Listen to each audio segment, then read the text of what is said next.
hello ကဲမင်ကဒီဗီဒီယိုလေးမှာကကြတော့အခုမှဗန်းစည်းစစီမဲ့သူလေးတွေအတွက်ဗန်းစည်းရဲ့အခါမှာလိုအပ်တဲ့ပစ္စည်းလေးတွေနဲ့နာမည်လေးတွေကိုမင်တွဲပြီးတော့ပြရပေးမယ်ပေါ့နော်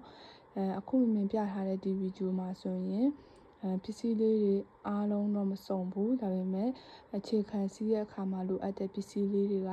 ဒါလေးတွေပဲဖြစ်တယ်ပေါ့နော်အရင်ဦးဆုံးဒီတစ်ခုကကြတော့မင်းတို့ကော်ကန်လို့ခေါ်တယ်ပေါ့နော်ကော်ကန်ဒါလေးကိုလက်ပေါက်မှာ join ပြီးတော့ကော်ပြစ်ရတဲ့ကော်ကန်လို့ခေါ်တယ်ဒါလေးကတော့သူရဲ့ကော်ချောင်းလေးပေါ့နော်ကော်ကန်နေလို့မယ်ကော်ချောင်းနေလို့မယ်ပြီးရင်မင်းတို့ stapler အားလုံးတည့်ရဲ့ stapler လေးလည်းလို့မယ်အားလုံးတည့်ရဲ့ကတ်ကြီးတွေဒါအကြီးအငယ်လိုမယ်ပြီးရင်ဒါမင်းတိတ်မခေါ်တဲ့ဒါပလေယာလို့ပဲခေါ်အောင်ပါပေါ့နော်ပလေယာဆိုပေမဲ့ဒီလိုပုံစံလေးပေါ့နော်ဒါကမင်းတို့ဒုတ်တွေပါတယ်ညက်လို့ရတယ်ဒါလည်းအဲ့လိုညက်ရတဲ့ပစ္စည်းပဲဒါကဘာလဲဆိုတော့ဒါကဒုတ်တို့လည်းညက်လို့ရတယ်အဓိကကတော့ပန်းညက်တာလေးပေါ့နော်ပန်းညက်တာတစ်မျိုးလေးလည်းလိုမယ်ဒါကတော့အားလုံးတည့်ရဲ့တိတ်ခုံလေးတိတ်ခုံကအတေးအကြီးရှိမယ်မင်းပြတာကတော့အတေးလေးပေါ့နော်ပြီးသွားလို့ရှိရင်ပတ်စံထဲတဲ့အိတ်ဝယ်တဲ့အချိန်မှာပတ်စံထဲတဲ့အိတ်လို့ပြောလိုက်ရတယ်ပေါ့နော်သူက37 size ပေါ့နော်ပတ်စံထဲတဲ့အိတ်လို့မယ်ဒါလေးကတော့တိတ်ပတ်စံကတ်တဲ့တိတ်လို့ခေါ်တာပေါ့နော်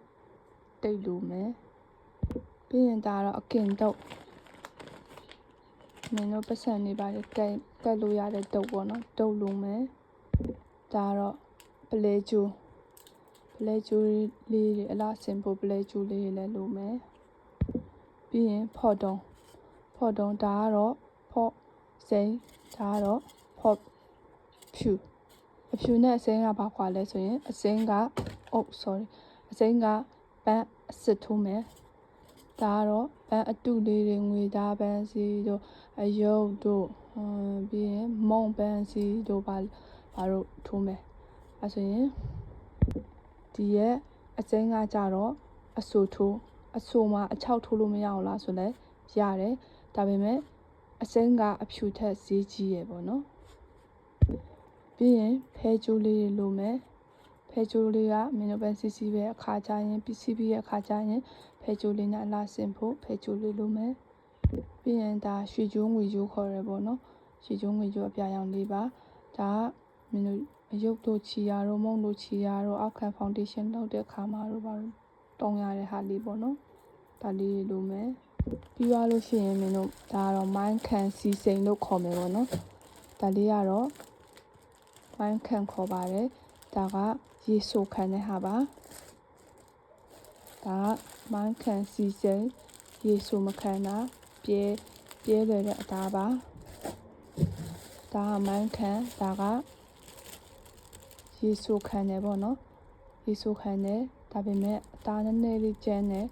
ဒီလိုလေးရှိမယ်ဒါကမိုင်းခံပေါ့နော်မိုင်းခံလေးလိုမယ်ဒါကကြတော့ဗန်းစီရဲ့ပေပါပဲပေါ့နော်ဒါကအလယ်မှာအမြဲတမ်းအလှတုံးတဲ့ဟာလေးပေါ့နော်ဒီလိုပုံစံလေးလည်းလိုပါမယ်ဒါလည်းဗန်းစီစကူလေးပဲကဲပြီးရင်နောက်ဆုံးကမင်းဒါလည်းဗန်းစီရဲ့စကူလို့ပဲခေါ်တာပေါ့နော်ဒီလိုလေးဒါဆိုရင်တထုပ်မှာရွေးရည်20ပါပါတယ်သူကအယောင်မျိုးစုံရှိမယ်အသားတွေရောထူတာပါတာချော်တာအသားမျိုးစုံရှိပါမယ်ရှင်ကဲဒီလိုပစ္စည်းလေးတွေကဘယ်မှာရနိုင်လဲဆိုရင်မင်းတို့ရှိရဲ့ဘက်မှာကြတော့ပန်းစည်းကုန်ကျန်းပစ္စည်းဆိုင်လေးတွေမှာရနိုင်တယ်ပြီးသွားလို့ရှိရင်ဖော့တွေပါရကြတော့ပန်းရောင်းတဲ့ကုံစုံဆိုင်တို့ပန်းရောင်းတဲ့နေရာမျိုးတွေမှာရတယ်ပေါ့နော်တစ်မျိုးနဲ့တစ်မျိုးတော့မတူဘူးဒါပေမဲ့ပန်းစည်းကုန်ကျန်းပစ္စည်းရောင်းတဲ့ဆိုင်လေးတွေမှာဆိုရင်တော့ဒီလိုအစုံလေးတွေရှိရဲအဲဆိုရင်ဒီဗီဒီယိုလေးကိုကြည့်ပြီးတော့လည်းဝယ်လို့ရတယ်ပေါ့နော်